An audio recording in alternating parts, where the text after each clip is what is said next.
گناہ کے معافی کی خوشخبریاں دی، لیکن گناہ کے معافی کی خوشخبریاں اس شخص کے لیے ہرگز نہیں ہے جو اب اعمال کو سن کے یہ سوچے کہ اب تو گناہ کرنے کا لائسنس مل گیا، اس لیے اب گناہ معاف ہونے کا طریقہ معلوم ہو گیا۔ اگر میں آپ کو اریزر دوں، ربر دوں، بچے ہوتے ہیں نا جب پینسل سے لکھتے ہیں تو ان کو اریزر ربر دیا جاتا ہے، اگر میں آپ کو اریزر دوں، ربر دوں کہ اس کو مٹا لیا جائے، ایک آدمی جو اکاؤنٹس کرتا ہے سمجھ لیجیے، اور وہ پین سے لکھ رہا ہے، پینسل سے لکھتا ہے اور غلطیاں ہوتی ہیں، تو وہ سوچتا ہے کاش کوئی ایسی چیز جس سے مٹا دوں۔ اب میں اس کو اریزر دے رہا ہوں کہ بھائی میرے اگر کچھ غلطی ہو تو اریزر سے مٹا لیا کرو۔ اب اس نے کیا سمجھا معلوم آپ کو؟ اریزر جب آ گیا اس کے بعد اس کو لگا کہ اب غلطیاں کرنا چاہیے، اس لیے اریزر ہاتھ میں آ گیا، جبکہ اریزر ربر اس لیے دیا گیا تھا غلطی ہو جائے تو مٹا لو۔ تو توبہ اور استغفار اس لیے نہیں ہے کہ آپ گناہ کریں ہم اور توبہ کریں، وہ اس لیے کہ غلطیاں ہو جائے تو ہم توبہ کریں، معصیت ہو جائے تو آج جو عمل میں رکھوں گا ان کا مقصد بھی ہے جو ہو جاتے ہیں انسان ہونے کے ناطے اس کو کیسے مٹایا جائے ان گناہوں کو۔ آئیے سب سے پہلا عمل قرآن سے کچھ 5 عمل رکھوں گا اور 20 باتیں جو حدیث میں رکھوں گا جو میں ملتی ہے۔ پہلا عمل جو ہم کو کرنا ہے جو گناہوں کو مٹا دیتا ہے، جس کے تعلق سے اللہ رب العزت نے قرآن نے فرمایا ہے، اور وہ سورہ جو ہے انفال سورہ نمبر 8 آیت نمبر 20 میں اللہ نے فرمایا اور کہا ہے، وہ ہے اللہ کا تقوی اختیار کر۔ اللہ کا تقوی اختیار کرنا ایک ایسا عمل ہے جس سے اللہ رب العزت چاہے انسان کتنے ہی گناہ کرے ان گناہوں کو دھو دیتا ہے، گناہوں کو مٹا دیتا ہے، گناہوں کو صاف کر دیتا ہے۔ اللہ رب العزت فرماتا ہے سورہ انفال سورہ نمبر 8 آیت نمبر 20 کے اندر کہتا ہے، یا ایھا الذین آمنوا ان تتقوا اللہ یجعل لکم فرقانا ویکفر عنکم سیئاتکم ویغفر لکم واللہ فضل عظیم۔ دیکھیے اللہ رب العزت نے کیا فرمایا اور کہا، یا ایھا الذین آمنوا، اے وہ لوگوں جو ایمان لائے ہو، تم اگر اللہ کا تقوی اور ڈر اختیار کرو گے، اللہ کا پاس و لحاظ اختیار کرو گے تو ہم تمہیں ایک فرق کرنے والی چیز عطا کریں گے، فرقان عطا کریں گے، فرق کرنے والی چیز عطا کریں گے۔ وَيُكَفِّرْ عَنْكُمْ سَيِّئَاتِكُمْ، اور تم سے تمہارے گناہوں کو معاف کر دیں گے۔ وَيَغْفِرْ لَكُمْ، اور تمہاری مغفرت کر دیں گے۔ وَاللَّهُ ذُو الْفَضْلِ الْعَظِيمِ، اور اللہ بہت بڑے فضل کا مالک ہے۔ تو دیکھیے جو تقوی اختیار کرتا ہے، اللہ کا تقوی کا معنی ہوتا ہے پاس و لحاظ رکھنا، عام معنی ڈر ترجمہ ہوتا ہے، لیکن پاس و لحاظ رکھنا بھی ایک معنی ہے کہ جس رب نے مجھے پیدا کیا اس کا پاس و لحاظ رکھوں، اس کا خیال۔ جیسے کہ آپ سواری میں سوار ہیں، بس میں سوار ہیں، ایک بوڑھا آدمی آتا ہے تو آپ اس کو اپنی جگہ دیتے، کیوں؟ اس کی عمر کا پاس و لحاظ رکھتے ہیں۔ تو اسی طرح اللہ کا تقوی مانے میرے رب نے مجھے پیدا کیا اس کا میں پاس و لحاظ رکھوں، اور جو وہ کہتا ہے وہ کروں، جس سے روکتا ہے اس سے رکوں۔ تو کہا جو اللہ کا ڈر اختیار کرے گا، ایمان والو تم اگر اللہ کا ڈر اختیار کرو تو میں تمہیں ایک فرقان، فرق کرنے والی چیز عطا کروں گا، اور تمہارے گناہوں کو معاف کر دوں گا، اور جو ہے تمہاری مغفرت کر دوں گا، اور اللہ جو ہے بڑے فضل کا مالک ہے اللہ رب العزت۔ تو اس چیز کو ہمیں سمجھنے کی بے انتہا ضرورت ہے۔ اللہ کے تقوی کی بہت بہت بہت بڑی اہمیت یاد رکھی جو کہ آج ہم بھول چکے۔ تقوی کے اتنے فائدے ہیں، ویسے آج کا عنوان چونکہ وہ اعمال ہے جو گناہوں کو مٹا دیتے ہیں، اس لیے میں دوسرے فائدے نہیں رکھ رہا ہوں، اتنے فائدے اسی کو انتہا نہیں تقوی اختیار کرنے کے، لیکن افسوس کی بات ہے اللہ کا تقوی آج بہت کم ہمیں نظر آتا ہے، اس لیے کہ جس کے پاس اللہ کا تقوی ہو وہ ہر گناہ سے پہلے سوچتا ہے کہ میرے رب کو مجھے جواب دینا ہے، اس کا پاس و لحاظ رکھوں اور میں ان گناہوں سے اپنی نفس کو۔ اور جس کے پاس تقوی نہیں ہوتا ہم دیکھتے ہیں وہ جانوروں سی اور من مانی زندگی دنیا میں گزارتا۔ دوسری جگہ سورہ طلاق سورہ نمبر 65 آیت نمبر 4 اور 5 میں اللہ فرماتا ہے کہتا ہے، وَمَن يَتَّقِ اللَّهَ يَجْعَل لَّهُ مِنْ أَمْرِهِ يُسْرًا، جو اللہ کا تقوی اختیار کرتے ہیں ہم اس کے کام میں آسانیاں کر دیتے ہیں۔ آگے فرمائے امری یسر ذالک امر اللہ انزلہ الیکم ومن یتق اللہ یکفر عنہ سیئاتہ ویعظم لہ اجرا۔ دیکھیے اللہ کیا فرماتا ہے اگلی آیت میں کہ جو اللہ کا ڈر پاس و لحاظ اختیار کرتا ہے اللہ اس کے معاملات آسان کر دیتا ہے۔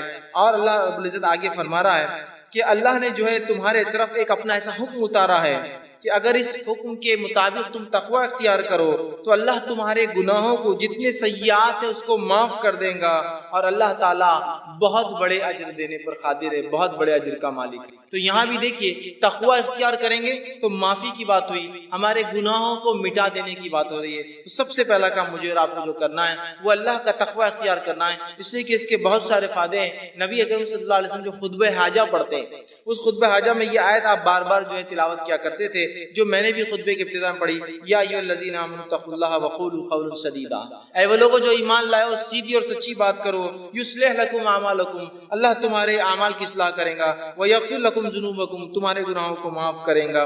تو یہاں بھی دیکھیے اللہ رب العزت نے فرمایا کہ یا ایھا الذین آمنوا اتقوا اللہ، اے وہ لوگ جو ایمان اللہ کا تقوی اختیار کرو، اگر تقوی اختیار کرو گے تو تمہارے اعمال کی اصلاح کریں گا، وَيَغْفِرْ لَكُمْ ذُنُوبَكُمْ، تمہارے گناہوں کو بھی معاف کرتا۔ تو یہ بے انتہا ہمارے لیے ضروری ہے کہ ہم اللہ کا تقوی اختیار کریں اگر ہم چاہتے ہیں کہ اللہ ہمارے گناہوں کو معاف کرے۔ دوسرا عمل ہمیں جو کرنا ہے جو قرآن سے ملتا ہے، جس کی اختیار کرنے سے انشاءاللہ ہمارے گناہ دھل جائیں گے، معاف ہو جائیں گے، مٹا دیے جائیں گے، اللہ انہیں بخش دیں گا، اپنی رحمت سے انہیں ختم کر دیں گا، وہ عمل ہے اطاعت رسول صلی اللہ علیہ وسلم۔ نبی اکرم صلی اللہ علیہ وسلم کی اطاعت سارے زندگی کے ہر شعبے میں، پیدائش سے لے کر موت تک، لمیٹڈ ایڈیشن نہیں۔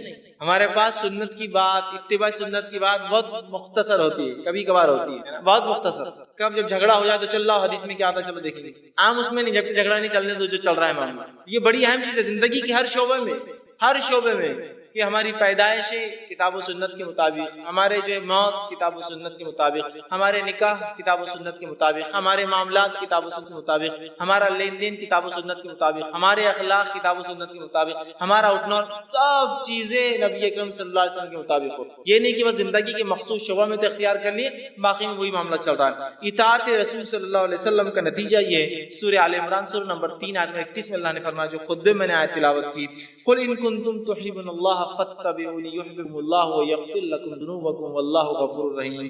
اے نبی کہہ دیجئے، قل ان کنتم تحبون اللہ، اگر تم اس کا دعویٰ کرتے ہو کہ تم اللہ سے محبت کرتے ہو، فاتبعونی، تو تمہیں، اے نبی کہہ دیجئے لوگوں سے، اگر تم دعویٰ کرتے ہو اللہ کی جو ہے محبت کا، تو میری اتباع کے سوا کوئی چارہ نہیں ہے۔ نبی کو کہا جا رہا ہے کہو وَيَغْفِرْ لَكُمْ ذُنُوبَكُمْ، اور جو نبی کی اتباع کریں گا اللہ اس کے گناہوں کو معاف کر دے گا، واللہ غفور الرحیم، اللہ بہت زیادہ بخشنے والا اور رحم کرنے والا۔ تو یہاں دیکھیے بات واضح ہو رہی ہے، اور ایسی کئی آیتیں، سینکڑوں آیتیں قرآن میں، کہ نبی کی اتباع کرنے والے کے گناہ معاف ہو جاتے ہیں، اور نبی کی موجودگی میں تیز آواز سے بات کرنا بھی اعمال کو برباد کرنے کے لیے اور جہنم میں جانے کے لیے کافی ہے۔ دونوں ہی بات یاد ہے، نبی کی اتباع گناہوں کو معاف کر دیتی ہے، اور نبی کی نافرمانی اس حد تک کہ نبی کے موجودگی میں تیز آواز سے بات کرنا بھی انسان کے جو ہے گناہوں کو معاف کر دے، جو ہے انسان کے جو ہے نیکیوں کو، اگر نبی کی موجودگی میں تیز آواز سے بات بھی کرے تو اس کی نیکیاں برباد ہو جاتی ہے، یاد رکھیے، اس کے نام عمل خالی ہو سکتا ہے۔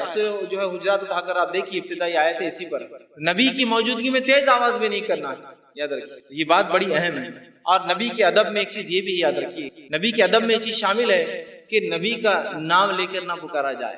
اللہ رب العزت نے اپنی کتاب میں رسول اکرم صلی اللہ علیہ وسلم کو صرف 4 بار نام سے پکارا ہے۔ ایک بار تذکرہ تو عیسیٰ علیہ السلام کے واقعے میں ہو کہ عیسیٰ علیہ السلام نے بشارت دی کہ میرے بعد ایک نبی آئیں گے جس کا نام احمد ہوگا، واقعے میں چونکہ اس میں تذکرہ ہے، 4 بار نام لیا، 4 آیتیں۔ اس کے بعد جو اللہ رب العزت نے یا ایھا الرسول، یا ایھا النبی، یا مدثر، یا مزمل، ہے نا، نام لیا۔ ادب ہے، ان لوگوں کو غور سے سننا چاہیے جو دھڑلے سے چلا کر یا محمد یا محمد کتنی بار بول رہے ہیں، یہ ادب ہے نبی کا، اور پتہ نہیں گا رہے ہیں اس کو، پتہ نہیں گانے میں 1000 بار وہ نام آ رہا ہے۔ نبی اکرم صلی اللہ علیہ وسلم کا نام آنے پر آپ پر درود بھیجنا ہم پر واجب ہے۔ تو اللہ عزت کر رہا ہے اپنے نبی کی، اور اللہ نے نام بہت مختصر 4 ہی بار لیا صرف اپنے نبی، یہ ادب ہے نبی کا، یاد ہے۔ صحابہ بھی اللہ کے رسول صلی اللہ علیہ وسلم کو نام سے نہیں پکارتے، یہ بات سمجھو۔ اطاعت رسول اتنی اہم چیز ہے کہ اطاعت کرو گے جنت میں جاؤ گے، گناہ معاف ہوں گے، اطاعت نہیں کرو گے صرف نبی کی موجودگی میں تیز آواز بھی کرو گے تو اپنے نام اعمال کو جو ہے خالی پاؤں گے روز قیامت نیکیوں سے۔ تو نبی کی اطاعت، فرما برداری، یہ بڑی اہم چیز ہے۔ صحیح بخاری کی روایت ہے، نبی اکرم صلی اللہ علیہ وسلم نے فرمایا اور کہا، کل امتی یدخلون الجنت الا من ابا، میرے سارے کے سارے امتی جنت میں جائیں گے سوائے ان کے جو انکار کر دے۔ سوال ہوا، پوچھا گیا، قیل من ابا یا رسول اللہ، اے اللہ کے رسول صلی اللہ علیہ وسلم کون انکار کرے گا جنت میں جانے سے؟ فرمایا، قال من اتانی دخل الجنہ، جس نے میری اطاعت کی وہ جنت میں جائیں گا، ومن عصانی فقط ابا، جس نے میری نافرمانی کی اس نے خود جنت سے انکار کر دیا دنیا کے اندر۔ بڑی اہم بات یاد رکھیے، تو ہم اطاعت رسول کو اپنے اوپر لازم جان لیں اور ہر زندگی کے شعبے میں یاد رکھیں۔ تیسرا وہ کام جس کے کرنے سے انشاءاللہ اللہ ہمارے گناہوں کو معاف کرے گا، ہم کو پاک کر دے گا، صاف کر دے گا، وہ ہے کبیرہ گناہوں سے اپنی نفس کو بچانا۔ قرآن میں اللہ رب العزت فرماتا ہے سورہ نساء سورہ نمبر 4 آیت نمبر 31 میں، اور کہا، ان تجتنبوا کبائر ما تنہون عنہ نکفر عنکم سیئاتکم وندخلکم مدخلا کریما، کہ اللہ فرماتا ان تجتنبوا کبائر، کہ اگر تم کبیرہ گناہوں سے اگر بچتے رہو جس سے تمہیں روکا گیا ہے، نکفر عنکم سیئاتکم، تو ان کبیرہ گناہوں سے بچنے کی بنیاد پہ ہم تمہارے گناہوں کو دوسرے معاف کر دیں گے۔ پتہ چلا کہ کبیرہ گناہوں سے بچنا ضروری ہے اگر صغیرہ گناہوں کو ہم معاف کروانا چاہتے ہیں تو، اس لیے کہ کبیرہ گناہ کے لیے تو توبہ لازم ہے، بچنا بھی ضروری ہے تاکہ صغیرہ گناہ معاف ہو۔ تو کہا اگر تم کبائر سے بچتے رہو تو ہم تمہارے صغائر چھوٹے گناہوں کو، دیگر گناہوں کو، دیگر معاملات کو انشاءاللہ معاف کر دیں گے۔ تو یہاں کہا کہ اگر تم بچتے رہو کبائر سے جس سے روکا گیا تو ہم معاف کر دیں گے، تم سے ہٹا دیں گے سیئاتکم تمہارے گناہوں کو، فرمایا وندخلکم مدخلا کریما، اور عزت کی جگہ مطلب جنت میں تمہیں ہم داخل کریں۔ تو ہمیں اگر اللہ سے ہم چاہتے ہیں کہ ہمارا صغیرہ گناہ معاف ہو تو کبیرہ گناہوں سے ہمیں اپنے آپ کو بچانا ہے۔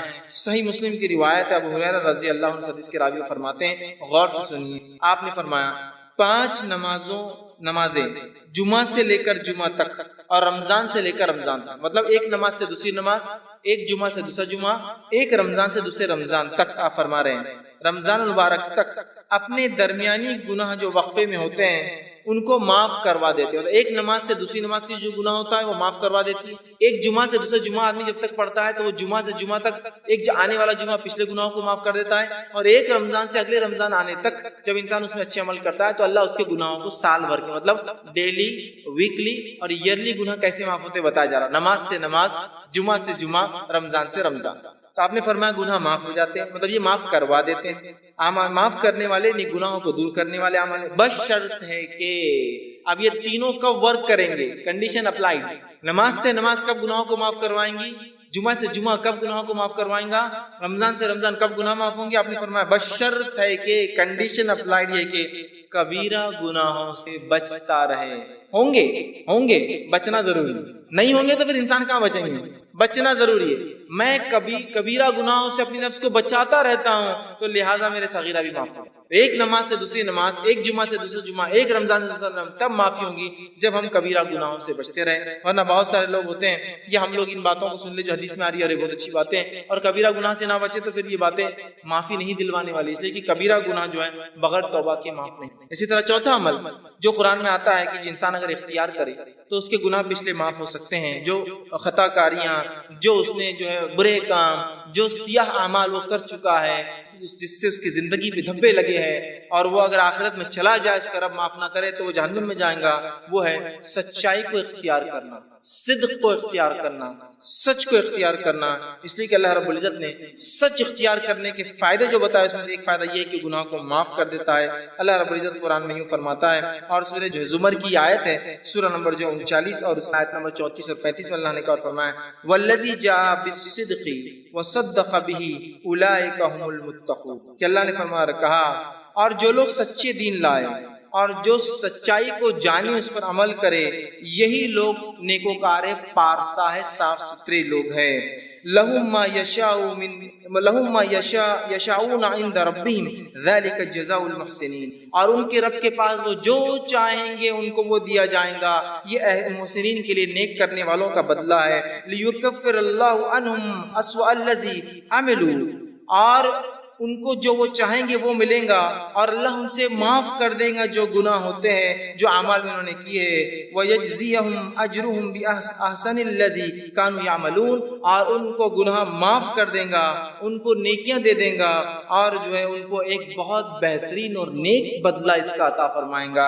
تو یہاں دیکھیے اس آیت میں جو صدق کو، سچائی کو اختیار کرتے ہیں، الَّذِي جَاءَ بِالصِّدْقِ، سچ کو اختیار کیا، سچ کے مطابق زندگی گزارا، دین اسلام کو اختیار کیا، دین کے مطابق زندگی گزارا، تو اس کا بدلہ یہ کہ اس کے تمام گناہ اللہ معاف کر دیتا ہے، بخش دیتا ہے۔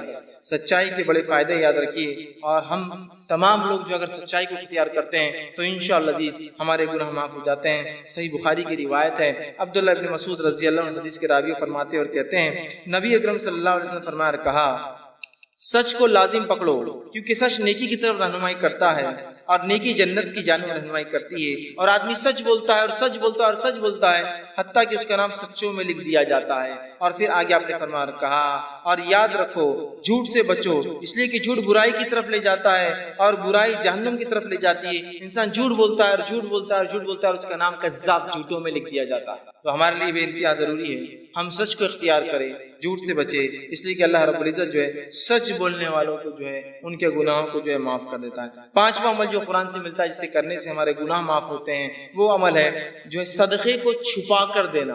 صدقے کو چھپا کر دینا، بتا کر ظاہر کر کے نہ دینا۔ حالانکہ صدقے کو ظاہر کر کے دینا بھی جائز ہے، لیکن چھپا کر دینا یہ افضل عمل ہے۔ اللہ رب العزت فرماتا سورہ بقرہ سورہ نمبر 2 آیت میں 271 میں اللہ نے فرمایا اور کہا ان تبدوا الصدقات فنعما هي وان تخفوها وتؤتوها الفقراء فهو خير لكم ويكفر عنكم من سيئاتكم والله بما تعملون خبير۔ اللہ فرماتا ہے اگر تم اپنے صدقات کو ظاہر کر کے دو تو یہ بھی اچھا ہے، لیکن اگر چھپا کر دو، مخفی دو، ڈھانپ کر دو تو یہ تمہارے لیے زیادہ خیر ہے۔ جو تم فقیروں کو چھپا کر دو یہ تمہارے لیے زیادہ بہتر ہے۔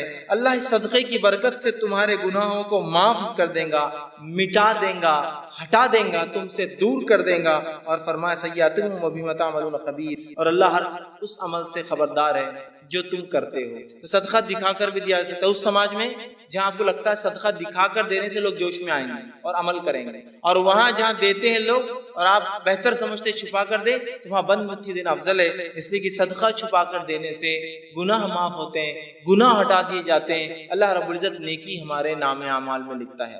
یہ بہت بڑی بات ہے، ہمیں کوشش کرنا چاہیے کہ ہم صدقہ کریں اور چھپا کر کریں، اور اپنے صدقے کو منی والعزا دکھاوا کر کے، جتلا کر، بار بار یاد دلا کر کہ ہم نے تمہیں صدقہ دیا تھا، ہم برباد نہ کریں۔ آئیے چھٹا عمل جو ہم کو ملتا ہے قرآن سے، جس کے کرنے سے ہمارے گناہ معاف ہو سکتے ہیں، اللہ مٹا دے گا، وہ ہے اللہ سے جو ہے ڈرنا، اور بغیر دیکھے ڈرنا۔ چونکہ ہم نے اللہ کو دیکھا ہی نہیں، اس کے بعد بھی اس کی اگر کوئی شخص خشیت اختیار کرتا ہے، ڈر اختیار کرتا ہے، اللہ گناہ معاف کرتا ہے۔ یہ بات کو اللہ رب العزت سورہ ملک سورہ نمبر 66 آیت نمبر 12 میں فرما کہا ان الذین یخشون ربهم بالغیب لهم مغفرۃ واجرا کبیر۔ اللہ نے فرمایا یقیناً جو لوگ اپنے رب سے بغیر دیکھے ڈرتے ہیں، خشیت اختیار کرتے ہیں، ان کے لیے اپنے رب کی طرف سے گناہوں کی معافی، مغفرت ہے، اور بہت بڑا اجر آخرت میں ایسے لوگوں کے لیے رکھا جائے گا جو بغیر دیکھے اپنے رب سے ڈر کر گناہوں کو نہیں کرتے، نیکیوں کو کرتے ہیں، سبقت لیتے ہیں۔ سمجھ رہے ہیں بات؟ کتنی اہم بات اس حدیث میں بتائی، جو ہے قرآن کی آیت میں بتائی جا رہی ہے کہ ہم جو ہے اللہ کو بغیر دیکھے کا خشیت اختیار کریں، کہ اللہ تو ہمیں دیکھ رہا ہے، ہم تو نہیں دیکھ سکتے، اللہ دیکھ رہا ہے، اور نیکیاں کریں تو انشاءاللہ ہمارے گناہ اللہ رب العزت جو ہے معاف کر دیتا ہے اور جہنم سے ہماری جو ہے نجات کرتا ہے۔ اسی طرح ساتواں وہ عمل جس سے کرنے سے گناہ معاف ہوتے ہیں اور نیکیوں میں انسان کا اضافہ ہوتا ہے، وہ ساتواں عمل یہ ہے کہ انسان جو ہے وضو کرنے کے بعد 2 رکعت نماز پڑھے۔ بڑا اہم عمل، بہت چھوٹا سا عمل ہے اور اتنی فضیلت ہے اس کی۔ صحیح بخاری کی روایت ہے، آپ صلی اللہ علیہ وسلم نے فرمایا اور کہا، حدیث کے الفاظ دیکھیے ایسے ہیں کہ آپ صلی اللہ علیہ وسلم کے تعلق سے عثمان رضی اللہ عنہ فرماتے ہیں، اور ان کے غلام اس حدیث کو روایت کرتے ہیں جن کا نام حمران تھا، وہ کہتے ہیں کہ عثمان ابن عفان رضی اللہ عنہ نے ایک مرتبہ وضو کا پانی منگوایا، میں نے وضو کا پانی لایا، آپ نے وضو کو اچھی طرح کیا، پہلے اپنے ہاتھوں کو 3 بار دھویا، پھر جو ہے کلی کی اور ناک میں پانی 3 بار لیا، پھر چہرے کو 3 بار دھویا، پھر سیدھے ہاتھ کو کونیوں تک اچھے سے 3 بار دھویا، پھر الٹے ہاتھ کو کونیوں تک 3 بار اچھے سے دھویا، پھر سر کا مسح کیا، کانوں کا خلال کیا، اور اس کے بعد اپنے دونوں پیر، سیدھے پیر الٹے پیر کو ٹخنے تک دھوئے، اور اس کے بعد فرمایا اور کہا کہ جو شخص ایسا وضو کرے 3 بار جس طرح سے میں نے بتایا ہے، اور فرمایا اور اس کے بعد 2 رکعت نماز پڑھ لے، اس کو تحیۃ الوضو کہتے ہیں، یہ کر لے ایسا عمل وضو مکمل، پھر جا کے 2 رکعت نماز پڑھے، اس کو تحیۃ الوضو کہتے ہیں۔ تو وہ فرماتے ہیں رسول اکرم صلی اللہ علیہ وسلم نے فرمایا کہ اللہ اس کے پچھلے تمام گناہ معاف کر۔ لیکن اس حدیث میں ایک بات اور جو اضافی آتی ہے، دوسری روایتوں میں الفاظ آتے ہوئے، یہ ہے کہ وہ 2 رکعت نماز پڑھے وضو کے بعد، اور ایسی پڑھے کہ دل میں دوسرے کوئی خیالات نہ آئے، کوئی خیالات نہ آئے کہ یہ کیا ہو رہا ہوگا، وہاں کیا ہو رہا، بزنس کیا، یہاں جا، کوئی خیال نہ آئے، تو اس کے پچھلے سارے گناہ معاف کر دی جاتے ہیں۔ لیکن ایک بات میں یہاں ضرور رکھنا چاہوں گا، وہ یہ ہے کہ یہ تمام صغیرہ گناہ معاف ہوتے ہیں، کبیرہ گناہ بغیر توبہ کے معاف نہیں ہوتے، یہ بات یاد رکھیں، اس کے لیے توبہ ضروری ہے، اور بندوں کا حق ہے تو بندے سے معافی بھی ضروری ہوتی ہے، لیکن یہ صغائر سارے معاف ہو جائیں گے، صرف ایک عمل دیکھیے، اچھے سے وضو کرنا پرفیکٹلی، اور جا کے 2 رکعت نماز پڑھنا، وضو گناہ سارے اس کے معاف ہو۔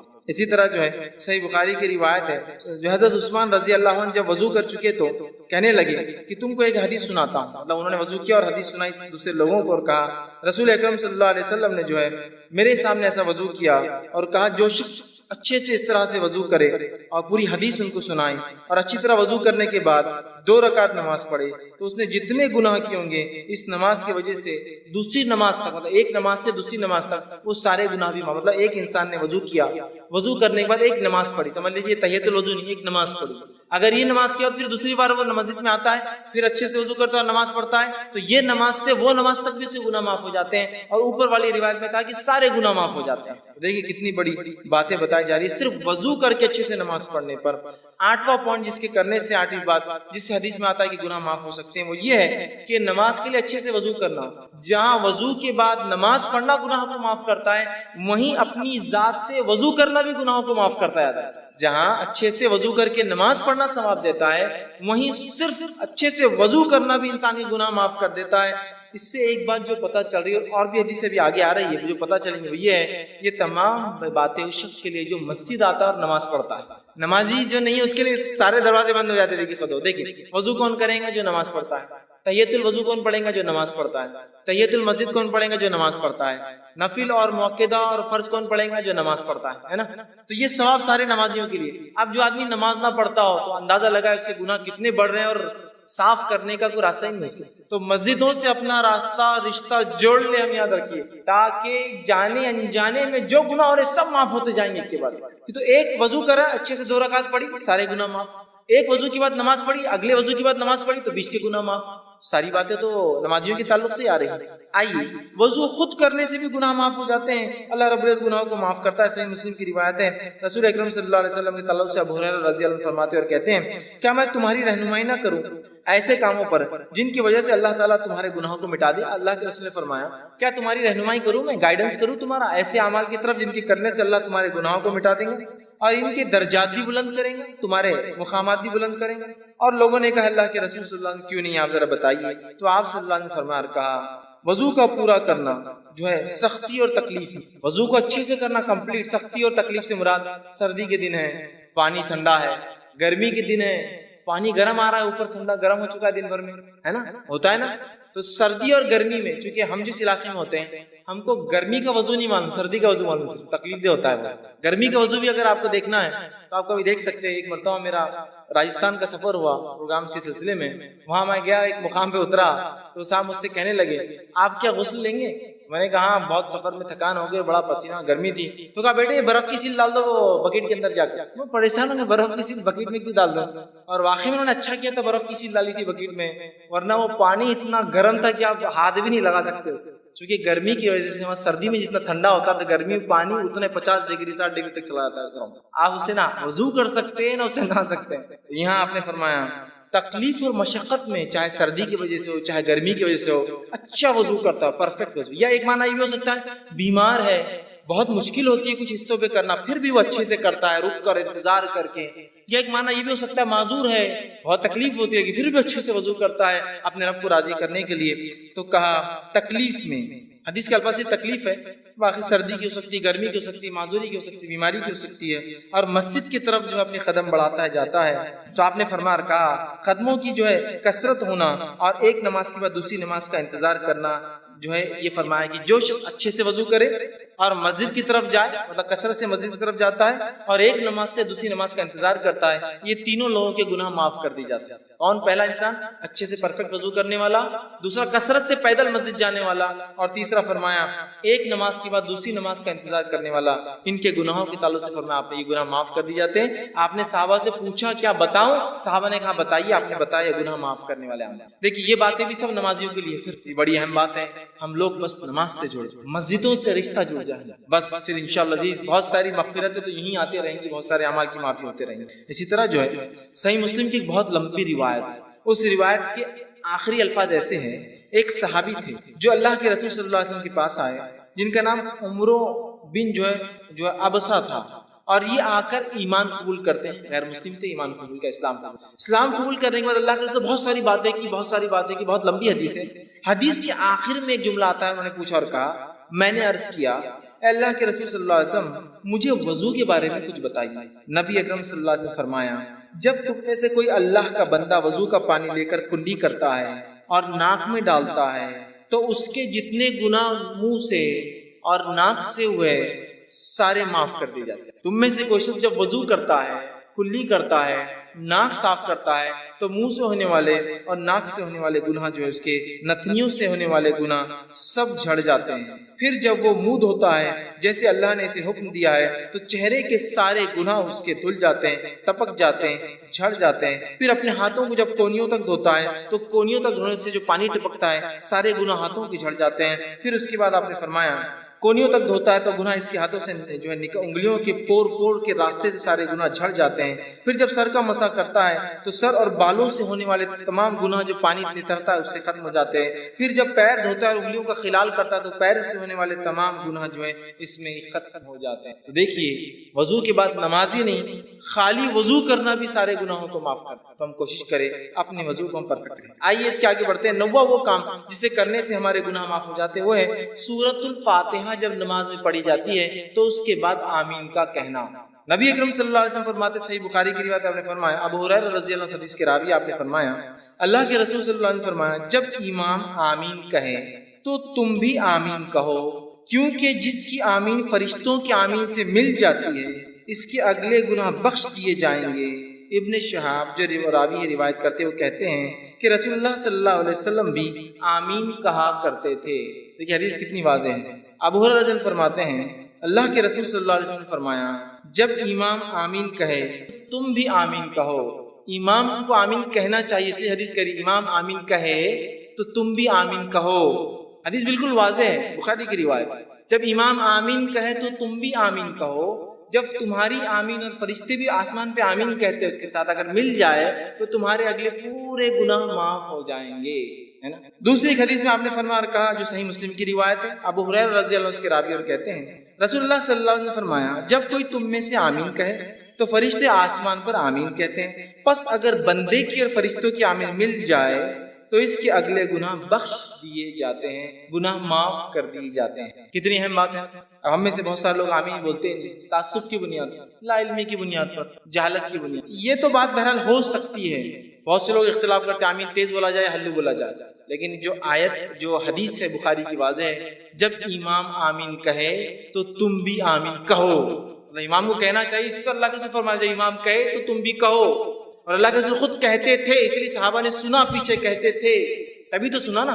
اب کچھ لوگ کہتے نہیں وہ ہلو سے کہنا چاہیے، ٹھیک ہے اس بات کو بھی اگر میں مان لوں، فار سیک آف آرگومنٹ بولتے نا بحث کے تک، ٹھیک ہے بات مان لیں کہ ہلو کہنا چاہیے، لیکن ہلو ہو یا تیز ہو کہنا تو ہے نا، لیکن ہلو ہے اور تیز ہو کہنا تو ہے نا۔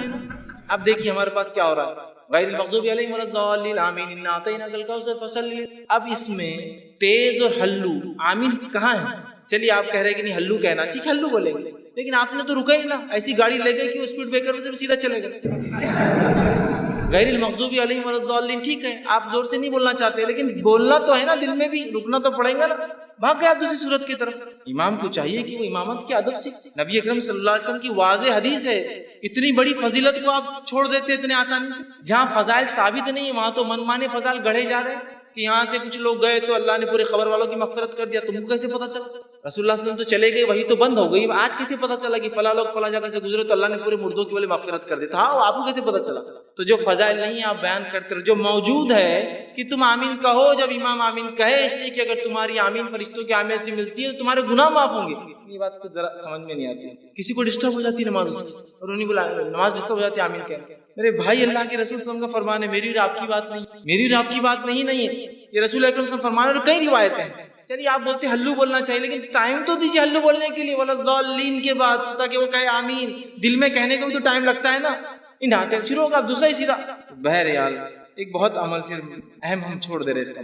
10واں وہ عمل جس کے کہنے سے گناہ معاف ہو جاتے وہ عمل ہے جب امام کہے سمیع اللہ لمن حمیدہ تو پھر مقتدی کہے ربنا ولک کہنا چاہیے۔ اس کی بڑی فضیلت صحیح بخاری کی روایت آپ نے فرمایا کہ جب امام کہتا سمیع اللہ لمن حمیدہ تو جو آپ نے فرمایا کہے تو تم مطلب مقتدی جو پیچھے پڑھتے ہیں اللہم ربنا لک الحمد یہ کہو، تو اگر یہ کہنا فرشتوں کے کہنے سے مل جاتا ہے، مطلب فرشتے بھی یہ کہتے ہیں آسمان سے مل جاتا ہے، تو آپ نے فرمایا تمہارے اگلے سارے گناہ معاف ہو جاتے ہیں۔ آمین پہ کہا پچھلے سارے گناہ معاف ہوتے، اس پہ کہا اگلے سارے گناہ معاف ہو جاتے ہیں۔ مطلب آپ نے سورہ فاتحہ پڑھی، آمین کا گناہ اگلے معاف ہو گئے، اس کے بعد سمیع اللہ لمن حمدہ ربنا لک الحمد پڑھا، پچھلے گناہ معاف کرا لیا۔ کتنی اہم فضیلت ہے، تو ہمیں سمیع اللہ لمن حمدہ کے بعد ربنا لک الحمد بھی کہنا چاہیے، ٹھیک ہے، اس کی بھی بڑی فضیلت ہے، اور اس کے لیے بھی بات بتایا گیا کہ پچھلے گناہ معاف ہو جاتے ہیں۔ اسی طرح 11ویں بات جو بتائی گئی جس کے کرنے سے عمل کرنے سے گناہ معاف ہوتے، وہ یہ ہے کامل توجہ کے ساتھ جمعے کا ادا کرنا، پورے